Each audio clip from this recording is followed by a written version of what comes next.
Hey everyone, welcome back to another episode of Founder Stories. I am super excited to have with us my very dear friend, Mo Koyfman, founder and GP of an incredible VC firm called Shine Capital. Their website is shine.vc. I highly advise you to go ahead and check them out. Now, I am very excited to have Mo with us here today to learn all about his values, his principles, what makes him the man that he is, the father that he is, the husband that he is, and also how he is an incredible venture capitalist and how he does his investments and how he built an amazing firm. So before we get into this episode, please go ahead, subscribe, and after you listen to this whole entire episode, whatever it may be, watching it on YouTube or listening at Spotify or iTunes, please subscribe and leave a review. Now, without any further ado, Mo, thank you for joining us. Great to be here. Thank you for having me. Likewise. We have to start this conversation like this. Your father came to the States at the age of 35. He didn't speak any English. Your mother is the child of immigrants. What did they teach you about life and success? Well, maybe I'll start with the second question first, because I think what they taught me about success is sort of the leading indicator of what they taught me about life. And what I mean by that is that what they taught me is that success is defined not by how much money you make, not by how famous you are, not by any of the traditional measures of success. Right. Even though both of them worked extremely hard. They both had careers. They did well. They valued having material assets, being able to afford a nice home, pay for schooling and education. I think my father put at least 3 people through medical school, probably more. Money was never a goal unto itself. Status was never a goal unto itself. Success to my parents was first and foremost living as a free person. Now, most people take that for granted, but they did not. My father, having grown up in the Soviet Union, he never felt free. He felt trapped by his circumstances, and in many ways, he was legitimately persecuted against for who he was and, where he came from. And so this idea of freedom was a very, very important idea to my parents and was instilled in me very early, as like this idea of being a free person and living as a free person. And then the second part of success is, in their view, okay, now you've set yourself up to be free. What do you pursue? What do you do? How do you spend your time? What matters? And the things that they taught me above all else were first and foremost family, being a part of a family, having a family. And actually, that applies in the micro sense, but also in the macro sense. So we have our own family. I have my own family. I'm part of my family. We have an extended family, but we're also part of this special, unique group of people called the Jewish people. And that is also our family. And there was a through line between all of that was extremely important to my parents. Even my father, who when he came to this country was not religious in the slightest bit at all. I mean, he grew up in the Soviet Union. He was trained to be an atheist. My mom, on the other hand, grew up with a traditional Jewish upbringing, but his sense of identity, his sense of being a Jew was so ingrained in him, both through persecution, but also as a point of personal pride, that both of them were incredibly religious about this point. And so I'd say that's the second piece. And then the third piece is, what we call at Shine, relentlessness. The idea that if you work hard enough, anything is possible. This sense of belief in meritocracy. My father came to this country, as you said, from the former Soviet Union, didn't speak any English, didn't have a penny in his pocket. He had his intelligence, his education, and his work ethic, his drive. Right. And he had to overcome many, many obstacles to get to where he is today. And that really left a lasting impression on me. And it's interesting because they taught me these things, not just in the traditional way where they taught me, the things that matter most are, family and meritocracy and these values, etc. But they taught me by modeling behavior. I watched them live their lives this way. It wasn't just lip service. It wasn't, watch what I say, not what I do. It was literally, these are the things that matter: family, work ethic, ability to accomplish, being a part of something, giving back to your community. One thing that I've noticed about my parents, which is very interesting, they never talk bad about anyone. They never talk bad about anyone. It's so interesting because the temptation to gossip is so powerful and such a core part of our society. They don't gossip. They don't talk bad about people. It's an incredible trait. And so I know that's a little more sort of tactical, but it's just an example of being a part of something, caring about your success as an individual, as a family member, as a Jew, treating people the way you want to be treated.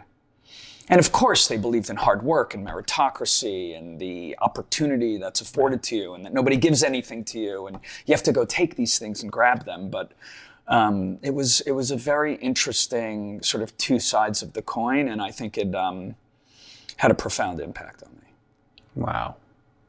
I mean, what they've taught you is just incredible.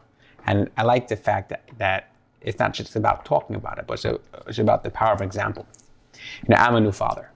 So hearing all these things, I always constantly think about these things now. Like, how am I going to educate my daughter? So hearing how your parents did it always gives me a new insight. But how are you educating your children? And it's a very interesting question. It's something I've thought about a lot. Mm-hmm. And life isn't perfect. And there's a lot of ups and downs. And, we've had to make certain trade-offs with schools, with our oldest daughter. My youngest daughter is still just getting started, barely in pre-K. We haven't always gotten it right. But one of the other things that is embedded in sort of our upbringing and where we come from is this pursuit of truth. Mm-hmm. And trying to find the truth in something, not worried about what everybody says or thinks or does or this or what's popular or not, but what's the truth? Right. What's the right answer? And so I'd say it's a journey with my children to find the right answer for each of them in terms of their own education, schooling, and all those sorts of practical things. But what I've come to understand, which is something that you just touched on, is really the only way to teach is by example.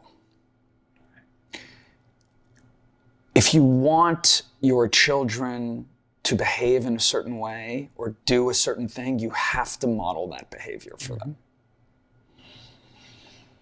And this is like sort of very obvious in religion. Like, you can't not engage in religious practice and then want your children to engage in religious practice, right? If you want them to engage in it, you have to model that behavior. If you don't want your kids to scream and yell at the house, you have to be mindful of whether you're losing your cool or whether you're getting too animated, which is something I struggle with all the time, sort of modulating myself because I'm a very passionate, enthusiastic person, and that's how I am. So, you have to think about, okay, how do I modulate that behavior to show my kids what I want? And the hardest part about modeling behavior is sort of like the venture capital business or, any of these long lead time businesses. It's like, you don't know that it's taking. Like if you force your kids to do things, you know that they're doing them. Right. And you might convince yourself, they'll learn it, they'll take it, but you don't really know if it's taken. If you don't force your kids to do things, if you model the behavior you want, but you realize that by forcing them to do it, actually it's going to have an opposite effect, it requires a tremendous amount of patience. Yeah. And I think this is one of the areas where I've really learned a lot from venture capital, because I think being a good venture capital investor requires a tremendous amount of patience. These are long lead time businesses. When you invest and when you exit, you're talking about, you could be in a totally different cycle by design or by luck. And, it's the hardest part of venture is being patient, not doing things you shouldn't do, and staying in the game long enough to realize the value of the things you did right, you did correctly. Right. So I think, to me, the two most important qualities so far, and I'm only a decade into this, in terms of child rearing, is modeling behavior and being patient. I think we could take those two and apply them to venture also. But I think from your parents, there's two other values that they taught you that in our ecosystem, which is venture capital and startups, really could benefit more from. One was not gossiping. We live in an ecosystem that there's a lot of gossip. People are very quick to put other people down. And the second thing was not looking at other people's fame and success and really being free. And you grew up in the 21st century, 21st century. Your parents grew up in a place, your father grew up in a place where that was never a concern. He didn't have to work on those habits. He didn't have the luxury of working on those habits. Exactly. The privilege. Yes. We do. How do you work on it? The truth of the matter is, I would say I do it out of some more noble pursuit. Mm-hmm. But actually, it's fairly practical. If you're in the venture capital business long enough, if you're in the venture capital business long enough, you realize that trafficking in gossip and information and who's doing what deal and this, that, and the other thing, it's actually just a waste of time. Mm-hmm. If everyone's gossiping about the deal, it's probably not going to be a great deal. Like, the history of venture capital, when you look at it, is in the beginning is people making decisions that aren't obvious. If they're obvious, they typically don't work, mm-hmm. or they get so overfunded and overcrowded that the juice is squeezed out of them. in order to be great at venture capital, you have to have the courage of your convictions. You have to be willing to see the world differently than others, and actually be willing to bet on a vision of the world that may not be obvious to other people yet. And I'd say that's true in general in life. You know, one of the things I've noticed insofar as I'm a truth seeker and I'm always interested in getting to the right answer. The other side of that is I'm also not shy about sharing what I think that answer is with people once I get to it.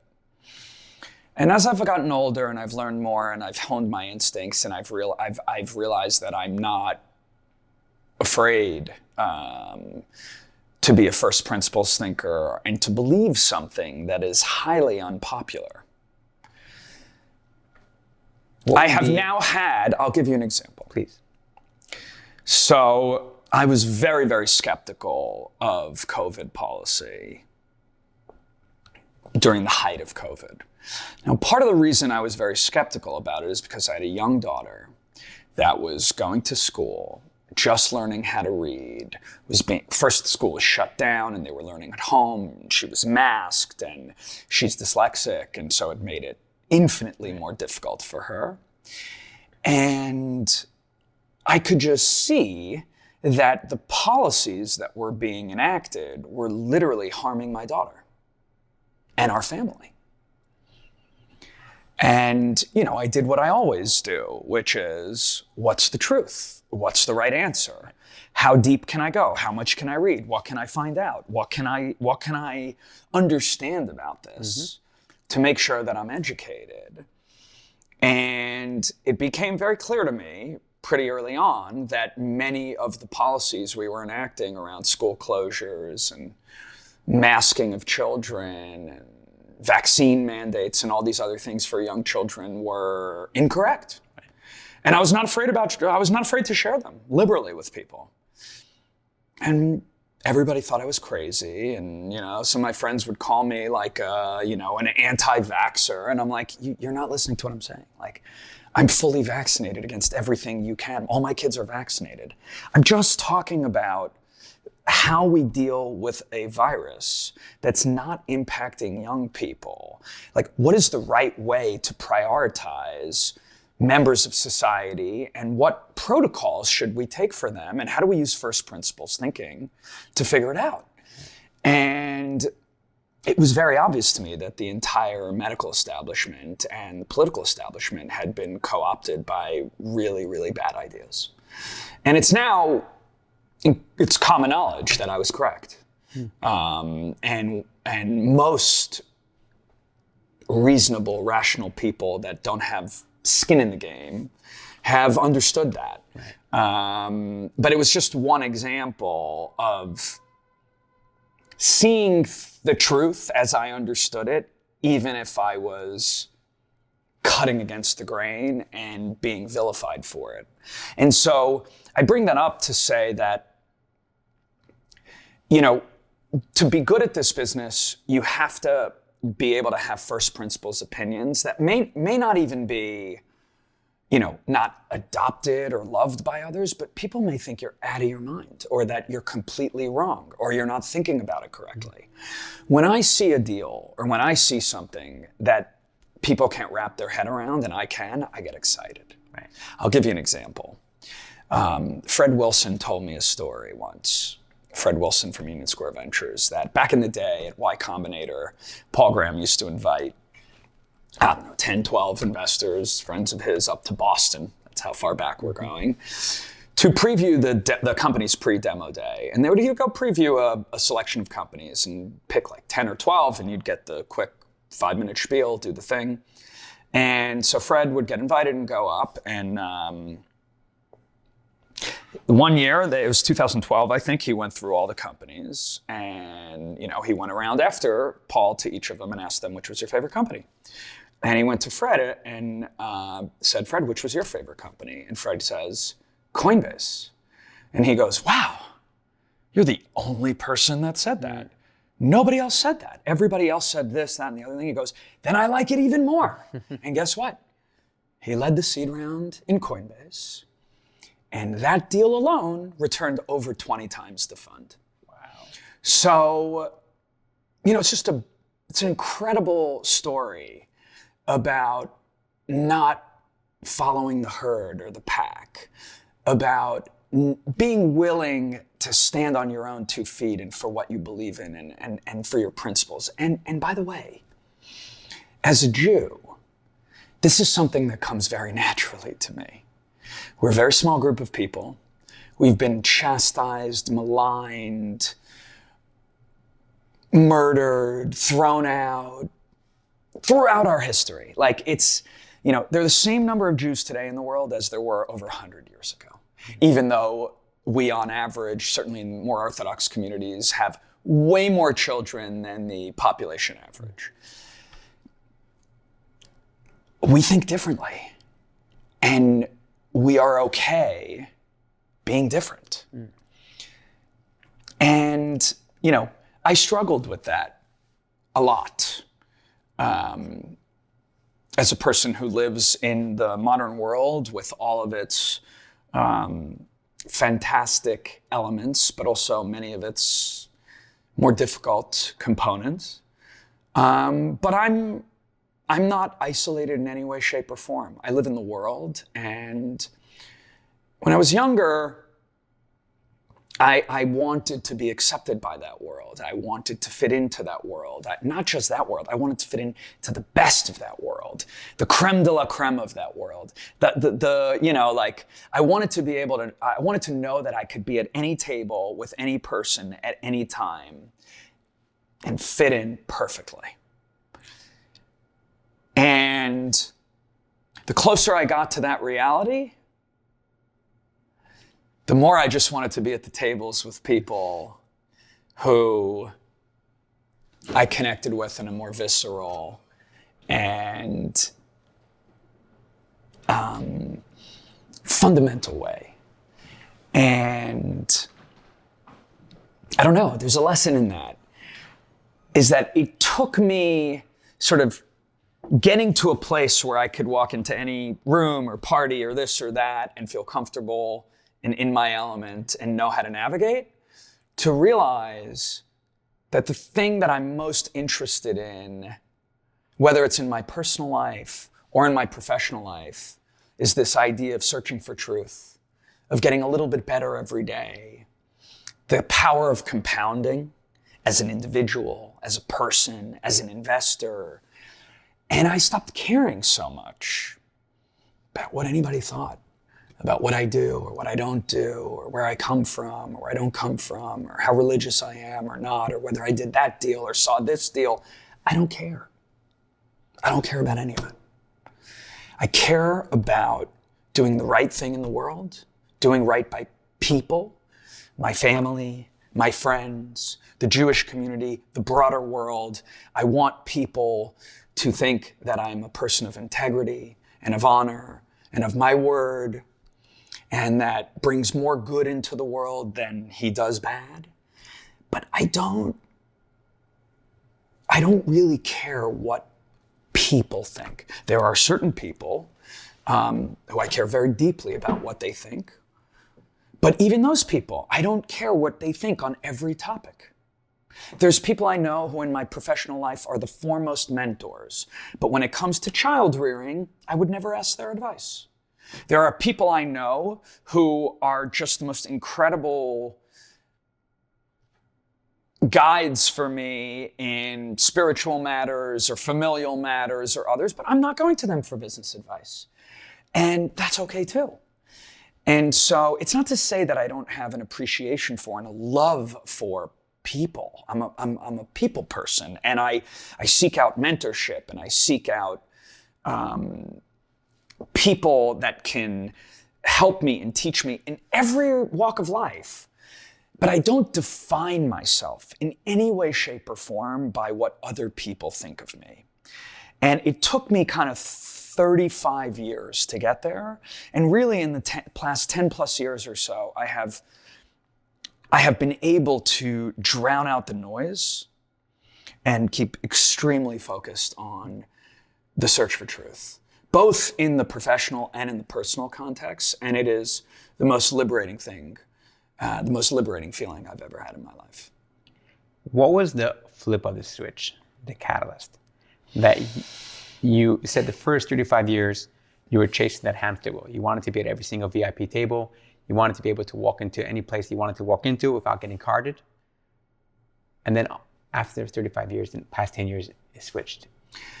So it wasn't like, just to be clear, it wasn't like a flip, right. You know, it wasn't 0 and 1. It's not binary. Mm-hmm. It evolved. But you know what happened is you start going to the parties and sitting at the tables and talking to the people, and you start realizing, this is it? Mm. Like, okay, this is it. And here's the other thing. It doesn't bring happiness. Happiness comes from a sense of purpose, that you're doing the right thing for you, that you're doing it with integrity, and that you're accomplishing something, you're doing something. Whatever it is, whatever you're trying to do in the world, you're getting it done and you're doing it effectively. It doesn't come for me from being famous or being, you know, at the right tables or at the right things. No, by the way, sometimes being at the right table is incredible.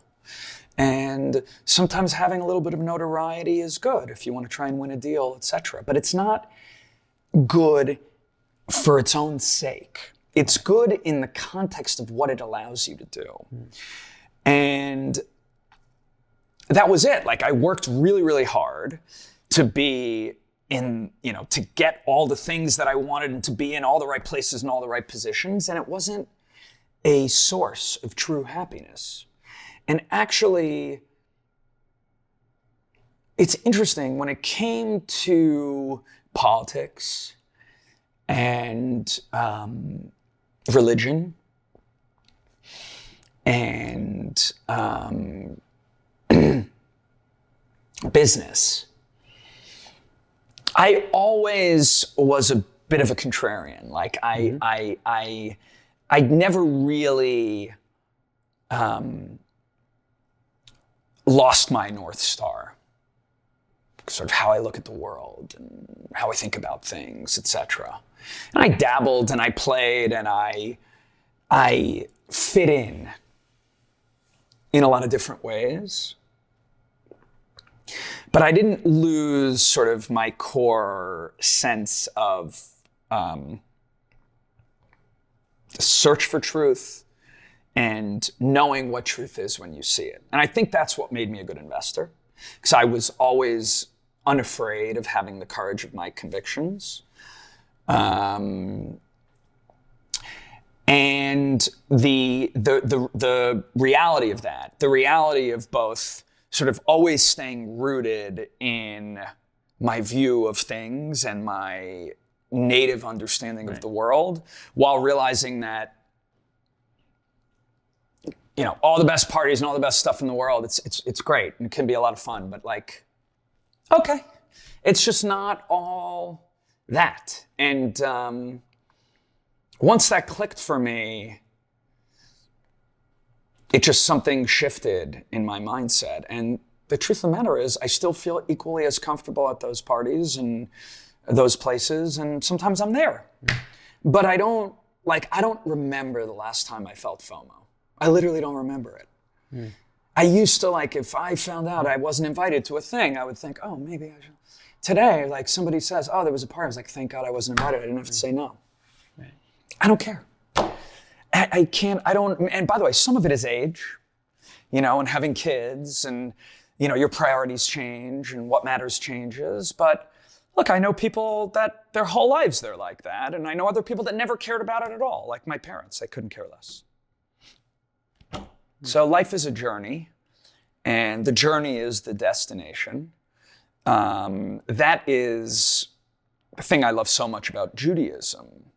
And what makes it so different than many other religions is that people don't understand this about Judaism. Many people don't understand it, but it is a very material religion. It is a religion of the here and now, of this world, of this place, of earth. We are here to perfect the universe. We are here to do things as humans. We're not here to get to paradise or the next world or, all that stuff is like, you can study some of that stuff in Judaism, but it's like pretty esoteric, pretty hard, and not in the main vein. And like, most people don't even know what it is or what it looks like. And that's by design. The world is here for us to do the best we can in it, with it, and for all of humanity. And so when you have sort of the point of view that like, no, life is about life. It's not about anything else. It forces you, at least for me, given how I'm wired, to think about like, what am I doing with my life? Why am I doing it? Is it satisfying? Am I doing good for myself, for my family, for the world? Like, that's my nature. And so that just drives me forward every single day. So what brings you happiness, satisfaction, and fulfillment now? So, being true to these ideas, I love the pursuit of truth. Mm-hmm. Matters to me. Right. I care about it in every domain of life. Like, I'm always interested in getting to the right answer or getting more clarity on a topic or understanding something better. Mm-hmm. I am insatiably curious. I am always trying to learn as much about anything and everything as I possibly can. When I hear a name or I see a thing, or I pick up something. I was like, I don't know about that. My wife always, drives me crazy about it because she's always like, busting my chops about it. Like the first thing I do is I go online and I start searching and looking and triangulating and thinking and finding, and that's my nature. Like, so I love solving problems, answering questions, learning. I'm endlessly curious, so I love feeding my curiosity. As I get older, just tremendous joy from spending time with family. Obviously, my children, it's an indescribable joy, as challenging and as difficult as they can be sometimes. Sometimes the joy of being with a child is indescribable. Yeah. As I get older, spending more time with my brother and my parents and my family, brings me tremendous joy.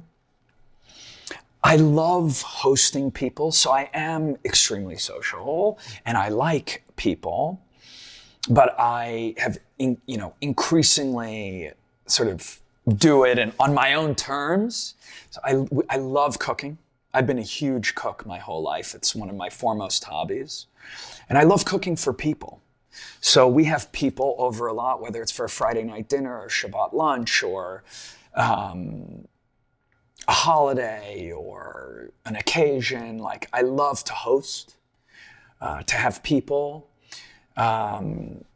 I love certain games. I love playing backgammon with friends. Like, I love the sport of it. I love the competition. I love to play tennis. There are many, many things that I enjoy in life. I think the thing that ties them all together is they're either part of a pursuit of truth, a pursuit of love or intimacy or connection, or just really fun, good for the body, good for the mind, good for the soul. I love going to Knick games. It's another perfect example of something that brings me a lot of joy. But those are the things that really make me happy. And I will tell you that building Shine, has also given me a lot of joy. I am not the kind of person that celebrates his accomplishments. I've always been very, very bad at that. I don't like taking victory laps, and people know, people that know me well know that, like, you know, we have a good thing happen, like we sell a company or it gets marked up or we do a thing or whatever, and I'm like, amazing, what's next? Like, that's how I am. And it's not always great, to be honest. It's amazing in that I have like a tremendous sense of forward momentum, and I'm always moving forward. I never look back. I always go forward. I look back only to learn from mistakes, but not to ruminate. The past is in the past, and all we can worry about is the present and the future. So I don't look back, but I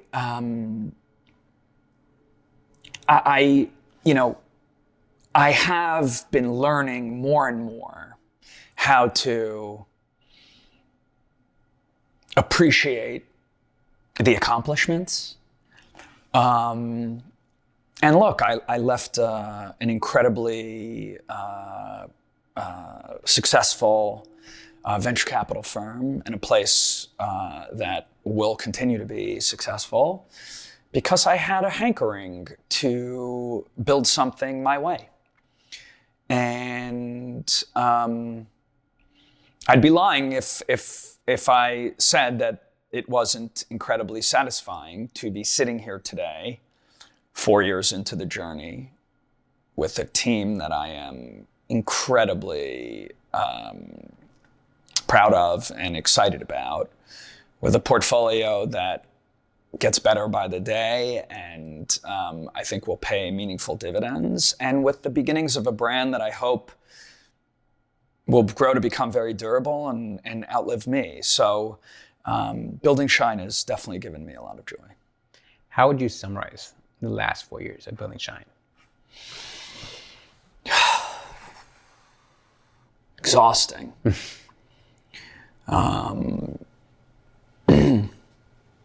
Invigorating and exhausting.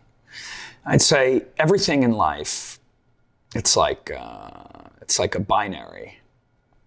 You know, like it's been the most invigorating and most exhausting thing I've ever done. Now, I had to navigate COVID hitting during a first fund, having a great guy as a partner who ultimately didn't want to do institutional venture and wasn't the right fit, remains a good friend. Having to build a team, having to evolve that team, having to raise institutional capital from a standing start, having to deal with 2021 and 2022, which were complete aberrations from the norm. It's been a very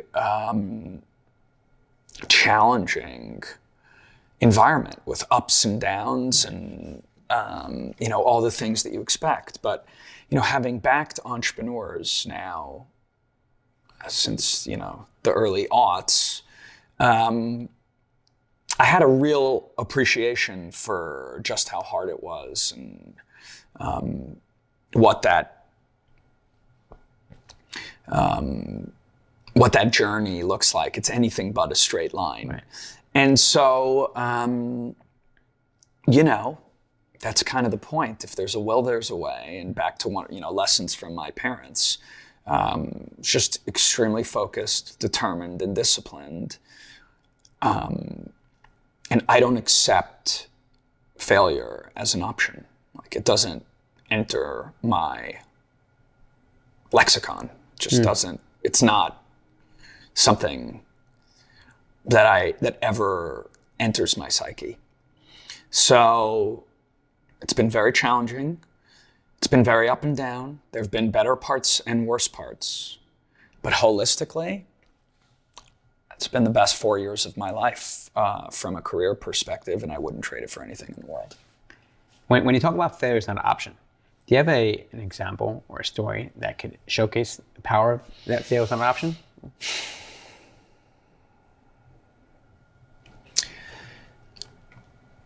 It's an interesting question. it's hard to answer that question because, look, companies fail, right? So what I mean is failure with a capital F is not an option. Like, I don't have an example. I don't have a specific example. I would simply say, what I mean by that is any failure along the way is a small f failure, not a capital F failure. So I've had plenty of failures. I've had companies fail. I've had hires not work out. I've failed, at certain things. But what I mean is that when I say failure is not an option, what I mean is, in the grand sense of things, it's just onwards. Right. So let's rephrase it. Exactly. How do you make sure that failure doesn't affect your psyche, and you're able to continue pushing forward no matter what? Look, again, it's like you just got to put things in perspective.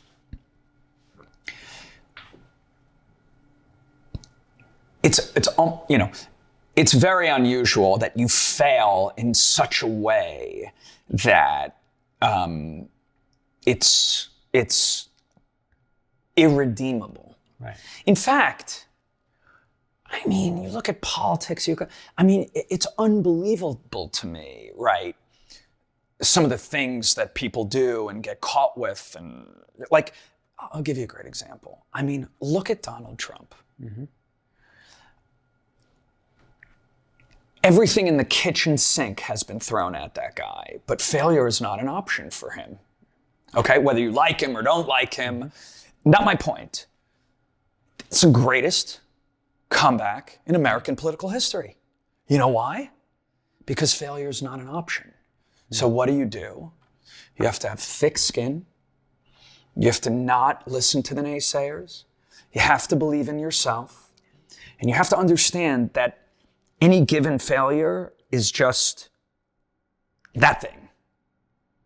It doesn't mean you're a failure or you're gonna fail. You have to be able to put things in perspective.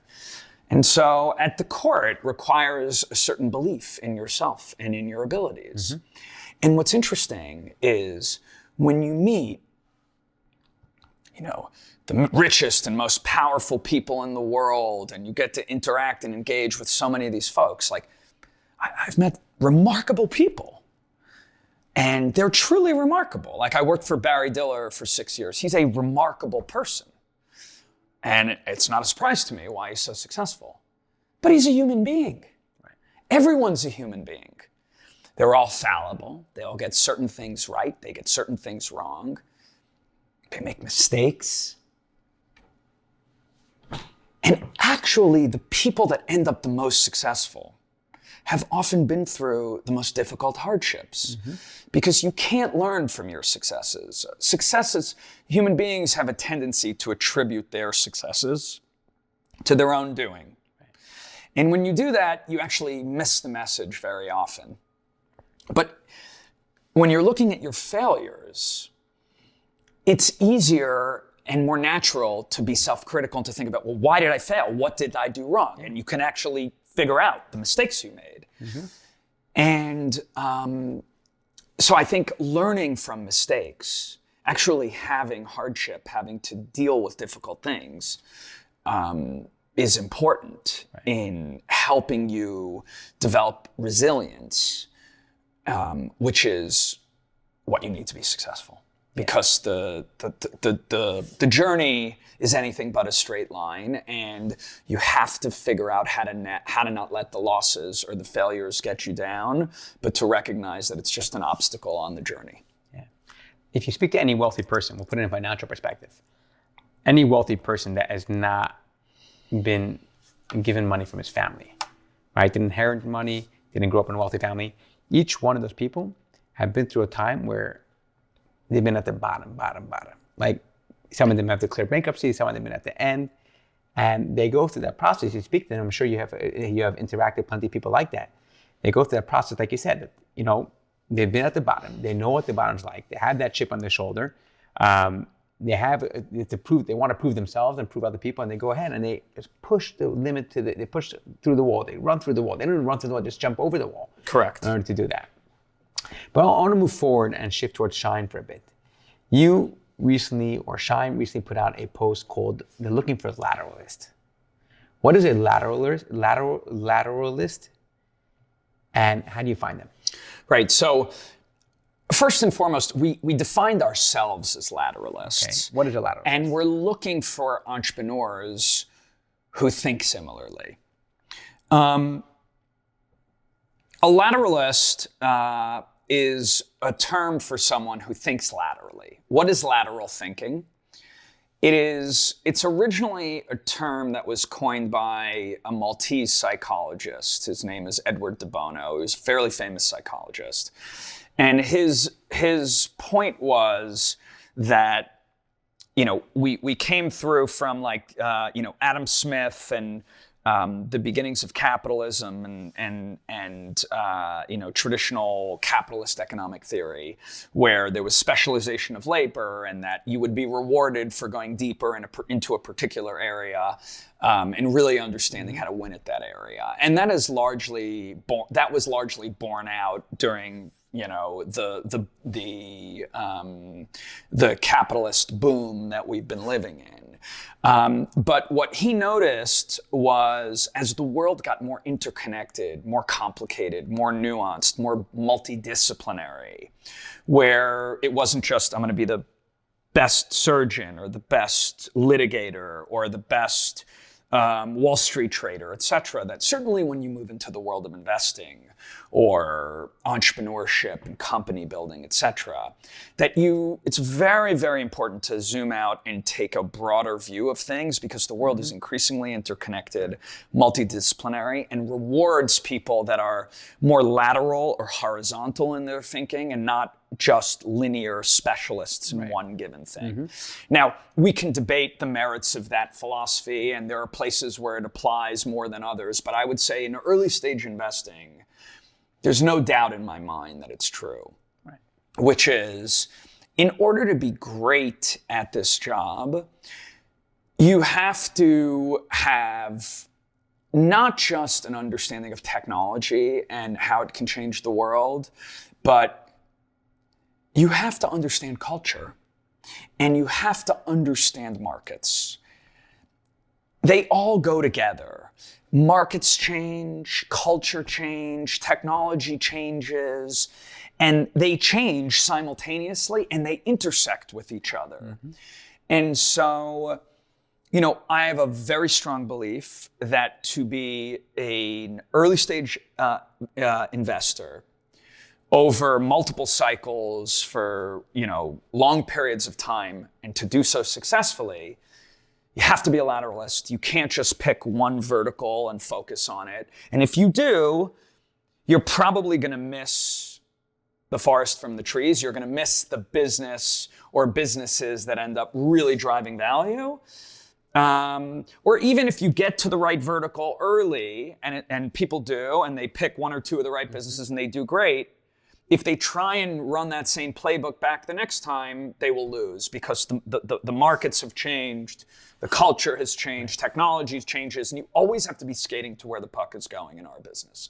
In many respects, what we do is try and imagine what the future should be like, what we want it to be like, what it is going to be like, and how these mega trends across technology, culture, markets all come together to help effectuate that, and how we can partner with the kinds of entrepreneurs who see the world similarly and can actually bend the world to their will to bring that future state into reality. And so it's basically our way of talking about the fact that we are multidisciplinary thinkers, that we view the fact that our headquarters are in New York, even though we have an office in San Francisco as well. That is of strategic value because we're enmeshed in one of the most diverse, interesting places in the world that is at the center of culture, at the center of markets, and recently has not been at the center of technology. And obviously Silicon Valley is still the mecca in that regard, but it's increasingly much more a center of technology. And we have boots on the ground in San Francisco to make sure that we are in the center of that ecosystem. And the reason I think this is so important is that I've studied venture capital as a practitioner and as a student of the business, because I want to understand who's done it well and why. And one of the things that I've noticed is a lot of the most interesting businesses, forget most interesting, a lot of the most successful outcomes in venture historically were being funded by the firms you didn't expect, whether it was Union Square Ventures or us at Spark or Roger Ehrenberger at IA or Josh Koppelman at First Round Capital or whatever the case may be. Somehow these newer firms were sort of beating the Silicon Valley stalwarts to the punch on a number of these deals. When you look at these deals, a lot of them were consumer, social media,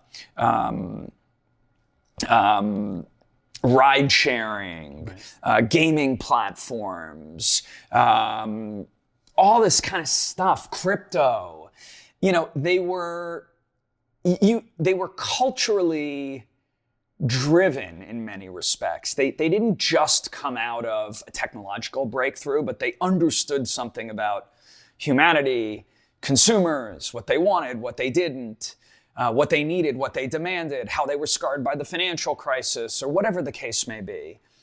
And I thought it was so fascinating that you would have these firms and these investors that would actually beat the best in the business to the punch on a number of these deals. And I think it's because they had a richer view of the world, because San Francisco, Silicon Valley can be a bit more of a monoculture because it's so tech heavy, that they were seeing things like Bitcoin and crypto or the sharing economy or social media or pick your poison before it was obvious.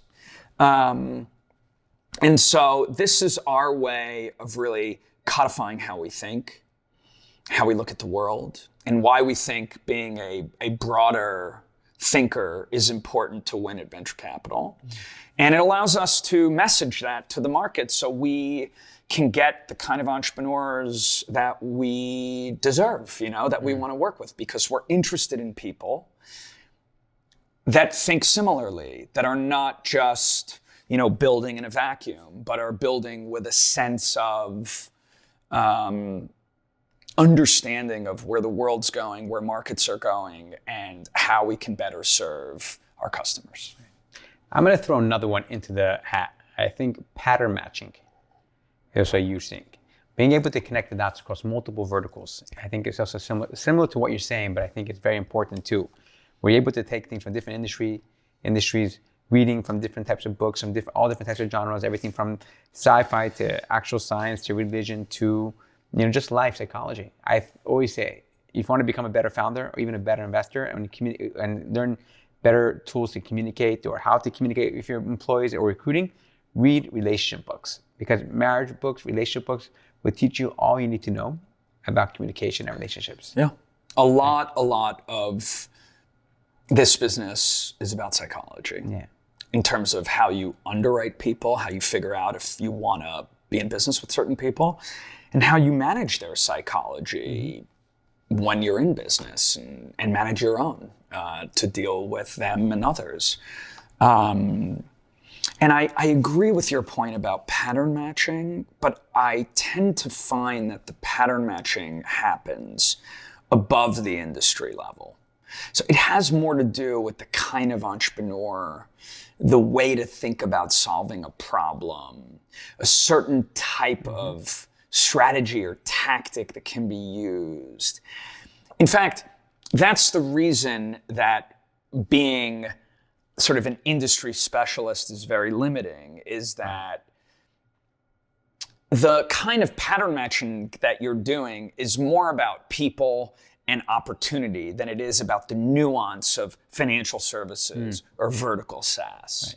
Right. And there are different moments in time where different kind of approaches to different businesses win the day. And so you want to be careful not to pattern match as a vertical tactician, but to pattern match more as a keen like student of psychology and of what resonates and what trends or ways of doing things might apply in lots of different businesses. And so I think in order to get the benefit of pattern matching, you have to be a bit more expansive in what you cover, because like if you're a pattern matcher, but you're only matching in a very narrow way within a vertical, the problem is that what worked before in a given vertical will not work again. Right. So you can't pattern match it. You have to like find something different. But what worked here might actually work there in a totally different context. So everybody talks about venture as a pattern recognition, pattern matching business.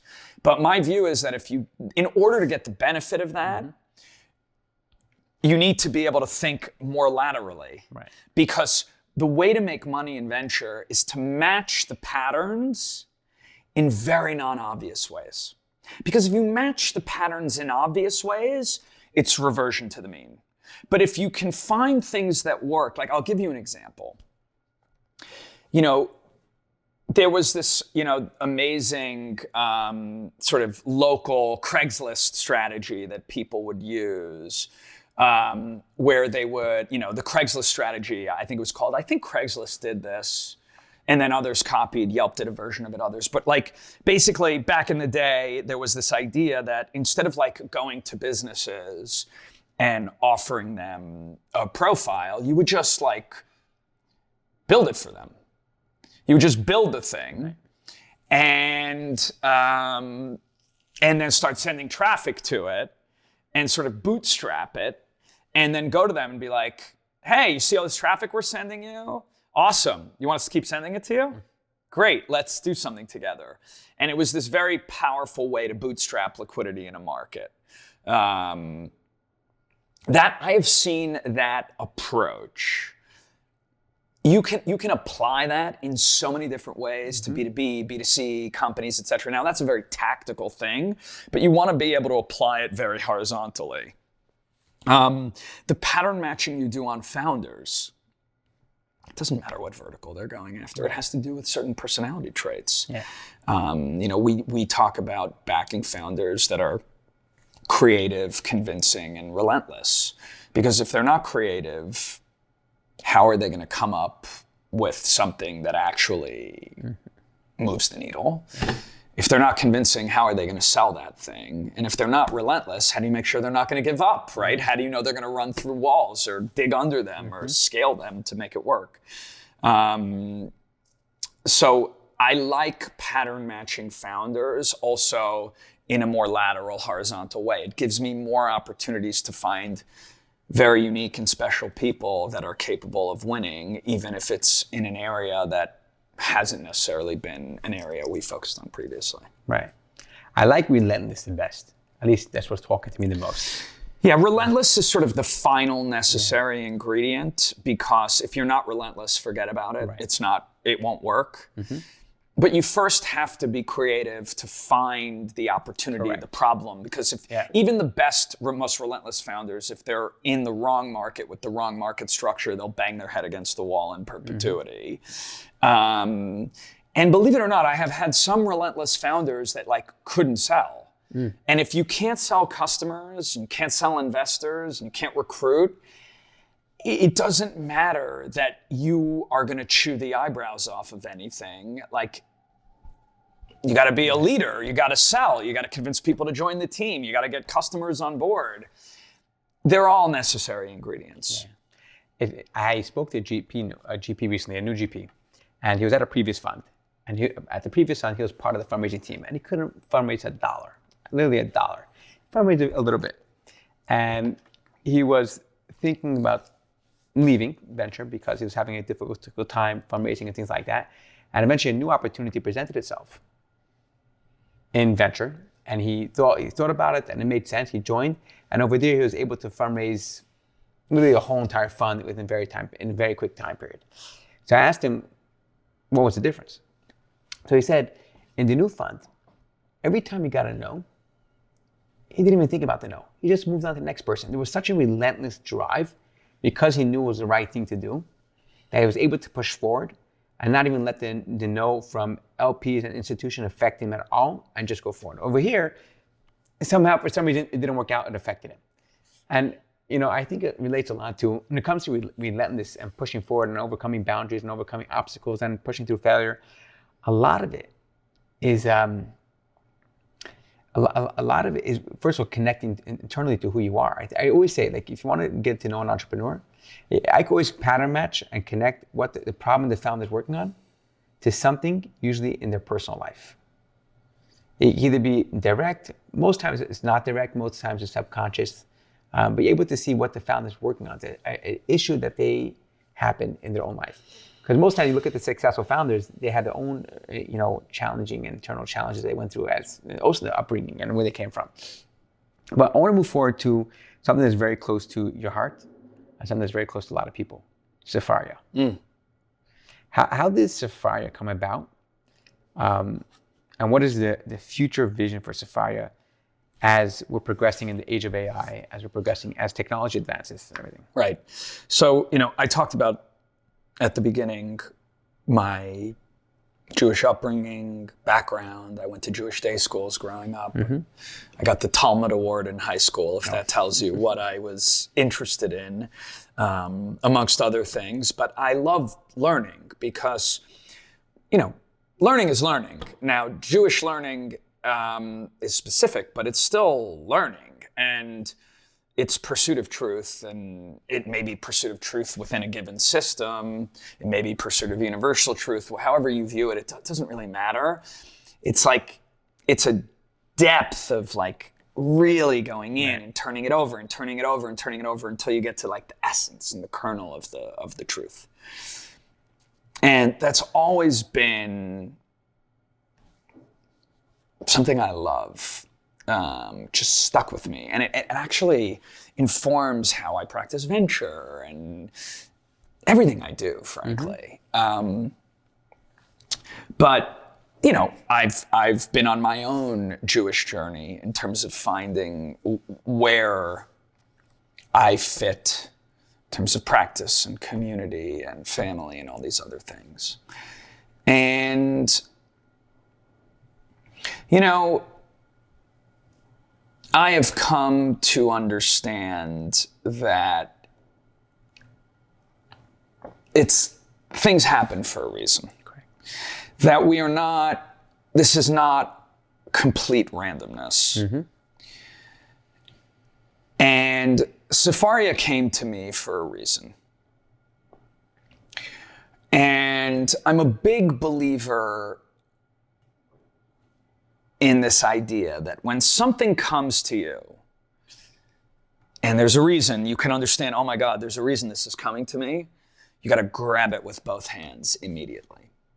And so Sefaria came to me. Josh Foer and Brett Lockspizer had been building this prototype for Sefaria.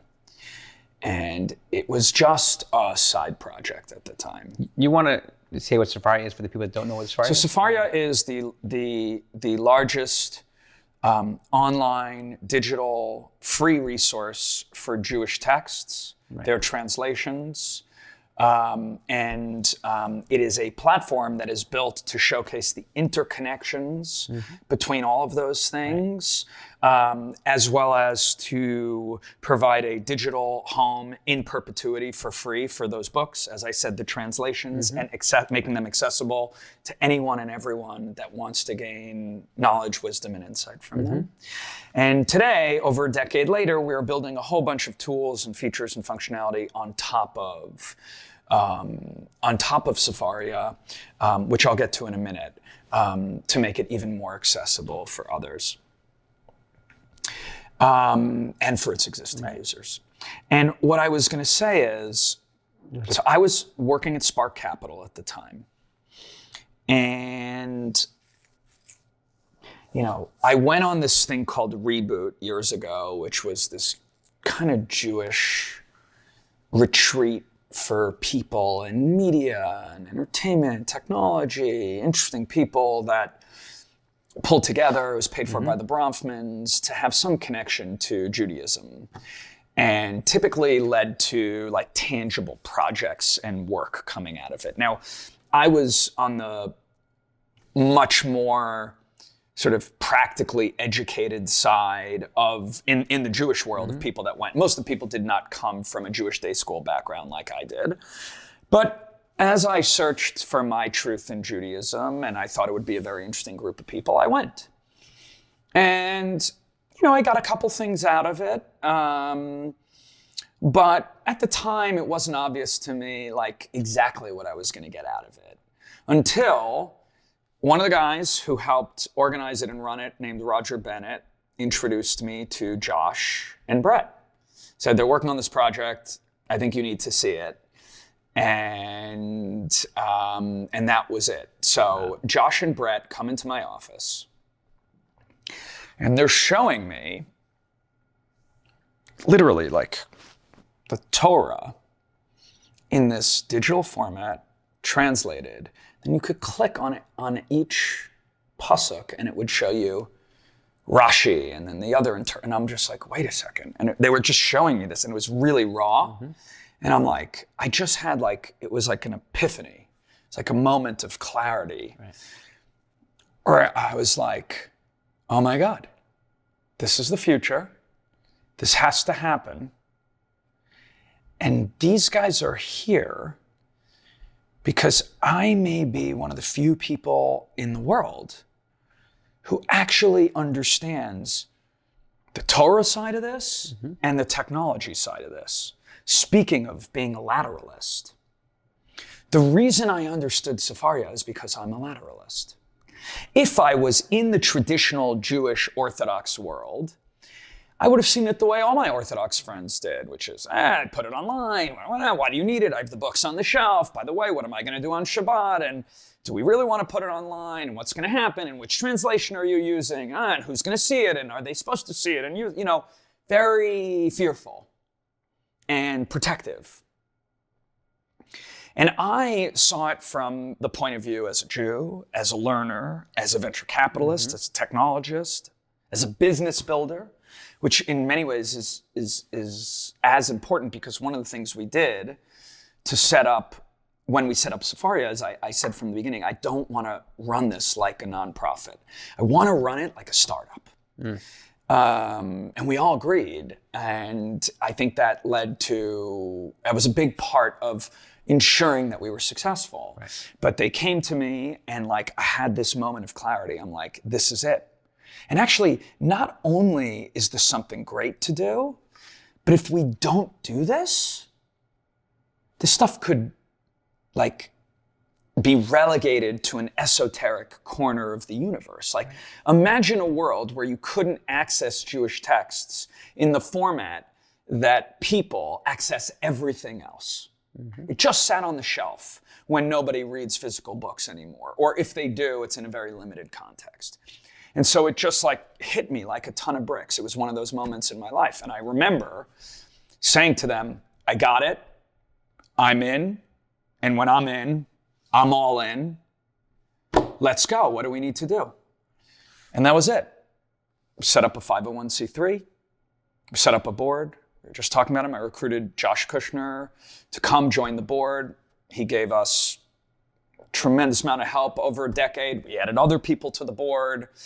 I tried to think of other people that had a similar background to me. Josh and his family and I all grew up in sort of towns in northern New Jersey, very similar backgrounds, et cetera. So I knew that he understood what I was seeing in this. He's both a venture capitalist and came from the modern Orthodox world, the Jewish day school world, and others of that ilk. And we built an incredible team of people around it. I went and recruited a very dear friend of mine from yeshiva in Israel and from college named Daniel Septimus. And it's so funny. He was just reminding me of this the other day. Josh Foer and I sat down with him.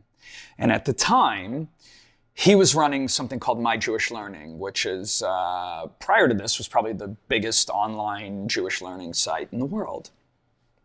And he recounts it to me. He says, oh, we went to this restaurant for lunch. That's the restaurant where you and Josh told me that I would be running Sefaria. And he's not lying. You want to talk about relentless. We came to him and we said, you're building this thing. You are the perfect person to do it. You have to do it. I don't know, I'm my board and I did a thing, and if I do something else, I'd really like to make more money and nonprofits and blah, blah, blah, blah, blah. Great, great, great. You have to do this. He's like, well, I don't know. I was like, what? Do this. Why don't you, because he was thinking maybe leaving My Jewish Learning. He'd been there a long time. He'd sort of accomplished what he could. I was like, here's the thing. Just do it a couple days a week, 3 days a week. And you can then do other projects. You want to do real estate, you want whatever you want to do, I don't care. Just give us 2-3 days a week. We'll pay you like it's full time. I'll pay you. We'll make sure it's like you have a good salary so that you can leave your other job. But we'll give you half your time. Do whatever you want. Right. I'm just like, I don't care. Just come do it with us. Well, slowly but surely. So, we would not take no for an answer. We were absolutely relentless. We bended the rules to make sure that he could have a living, that he could do this, that he could scratch his itch to work on some entrepreneurial projects. And it was like that for a year, 18 months, until we got him to join full time. But there was just no, we were not going to take no for an answer. And you know why?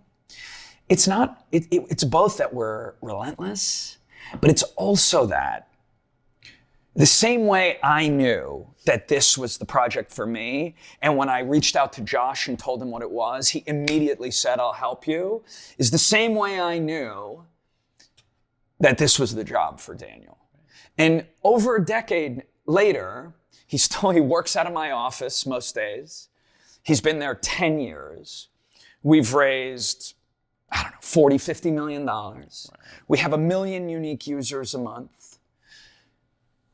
I think we've built the most important Jewish textual resource in the world. And by the way, Judaism is all about text at the core, right? Like everything's about our texts and our study and our learning and our search for truth. That's the core. There's obviously commitment, commandments and obligations and practice, etc. But if you took the texts out, if you took the study out, it's just some nice rituals, basically. Mm-hmm. This is the center of the whole thing. And it's just one of those times where the universe speaks to you and you have to heed its calling. Wow. As an active user of Sefaria, first of all, thank you. Right? Here's the thing. It's not me. I'm just a conduit for this. Right. These guys, Josh and Brett, met on a Bronfman Fellowship years earlier. Brett left Google and started tinkering, called Josh. I had known of Josh, John had known of me through this reboot thing that we did, and then Roger put us together. And then I called Josh, and then we grabbed Septimus. It was like I knew what we had to do. Mm-hmm. I didn't even have to think about it. Yeah. And what that tells me, I was a vessel for this project, and I am one of a number of people, an increasing number of people that have given their heart and soul to this thing. And actually feel, thank you, for giving me the privilege to be able to do this. Mm. This to me, and it's interesting because before I understood what it really meant to me, I knew that this was part of my purpose in the universe. Mm. I just felt it. I understood it in a very profound way. And it was one of the first times I'd ever really felt that idea that this is not an accident. Right. Like, this thing is being built now by these guys that came to me first to do, like, it just happened. And, you know, sometimes when things come in front of you and you have that moment of clarity, run, don't walk, run towards the light. Mm-hmm. And, yeah, I will say that aside from my family and obviously my work, but alongside my work, it's been one of the most, probably the most rewarding thing I've ever done in my life. Wow. There's moments of clarity, they do happen. And some people have them, some people have, if you see them, some people don't. But when you do have them, you know you have it. You know, just a certain moment of, except that you have to have your eyes open. Yes. The thing that I've realized is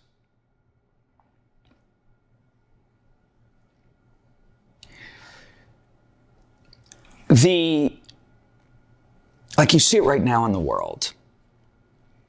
You could pick any given event and you could look at it either way. Like, we're living in a time right now where if you're attuned to it, there are like miracles that happen. Real miracles on a regular basis. Mm-hmm. And, you know, there are times in the world where that's true, and there are times in the world where that's not true, as you know. Sometimes it's nistar, or hidden. Sometimes it's very obvious. Right. But even when it's obvious to people that are in tune with it, to be like, oh my God, that was literally like a miracle. Mm-hmm. A feature of that thing is that it's very easy to say that it's not. What are you talking about? It's just like hard work and this went right and the ball bounced right and it's a coincidence.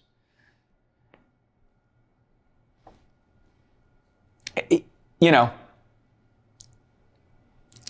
you could take, I'll stick with it because I gave the analogy. When Donald Trump almost got shot in the head and he turns like this at the last moment and the bullet grazes his ear, is that a stroke of luck or a miracle? You tell me. It's a miracle. I think it's a miracle. Yeah. But most people in the world would say, man, how lucky is he? Mm-hmm. It's just a matter of perspective. And I don't talk much about religion and faith and belief in those things. Maybe I should. I don't know. I don't know if that's your audience for this podcast or not, but given your background, where you come from, and then I'm staring at all these Sefarim behind me over here on the bookshelf, I thought maybe we could delve into it a little bit today in case it's useful or powerful to people, for people. But what I have learned in the last couple of years, really most profoundly, and it started with Sefaria, is that if you want to open your eyes to them, you can see miracles all around you every day. And you could have tremendous gratitude for them. And gratitude leads to joy, and joy leads to happiness. But if you want, you could see everything as a coincidence, and everything is luck. And it's not going to change how hard I work or human agency. That's not what I'm talking about. What I'm talking about is perspective. What perspective do you have in the world that leads you to be grateful versus what perspective that you have that leads you to be cynical and judgmental and, angry or disappointed? And I think gratefulness comes from opening your eyes to see how lucky you are, how lucky we are, and how, as individuals, as people, and to be in this earth as humans, to live this life. What a privilege. Mm-hmm. And I want to be careful, because there are obviously people in this world who really have it tough.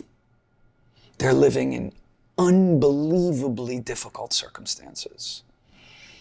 And I'm very lucky, and far be it from me to tell anyone how to live or how to feel. But we've also seen people in the darkest of days have the most profound light, the most profound sense of purpose. There were Jews in the Holocaust in Germany who refused to break Shabbat, who were willing to give their lives for what they believed in. Those people, no matter how poor, destitute, or they are, or what unimaginable circumstances they find themselves in, they hold on to light. So much so that they're willing to die for it. That is powerful. That is strength. And I can't tell you, in my life, the people that I've met who had nothing, poor, no money, none of the material or other trappings that we care about, that lived with a sense of joy and purpose beyond what you could imagine. And it's not just true for Jews. I've met Buddhists like this. I think Buddhist culture has a tremendous amount of wisdom to offer. I've met people from all walks of life who are able to find joy in the privilege of being alive, and being able to wake up each day and to engage in things that make them feel good. So, it's so easy to get bogged down in what's not going right.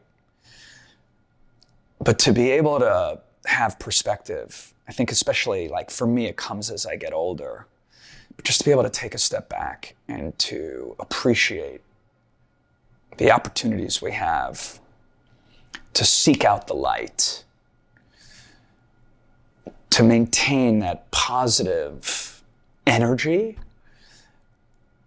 I'll come all the way back to your first question. That is a recipe for happiness. I think this is a good place to close out. And Mo, I want to thank you. It's my pleasure. I've learned a tremendous amount from this conversation. There's a lot of things I'm going to have to listen to this conversation again and again to really pull out the gems and apply to my own life. Because at the end of the day, it's all about action. We could talk about these great ideas. Talk is cheap. Talk is cheap, exactly. It's all about action.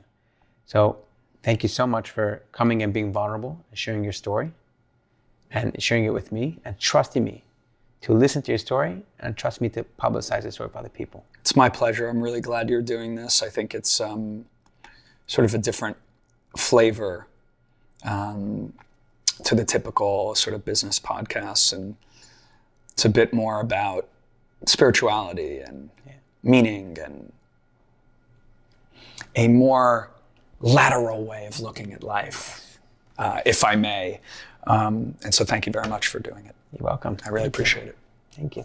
Thank you so much for listening to this conversation with Mo. I hope you enjoyed. Now, a few things we spoke about on this conversation that you'll be able to find in the show notes below. The first thing is Sefaria. I highly advise you to go check out their app on iTunes, on the App Store. You'll find sefaria.org. I thoroughly use it almost every single day. I thoroughly enjoy it. I think it's one of the most incredible things in the 21st century, Sefaria. So please go check it out, download it, and give it a rating too. The second thing is, if you're watching this podcast on YouTube, if you're listening on iTunes or Spotify, before you leave, please subscribe and leave a review. So that way you'll get notified when another conversation comes along. The last thing is, if you enjoyed this conversation with Mo, please follow him on Twitter or on LinkedIn. Send him a note of how much you enjoyed. And if you are raising funds for your startup, go to shine.vc and submit your pitch deck. Thank you so much again for listening, and I hope to see you soon on a brand new episode.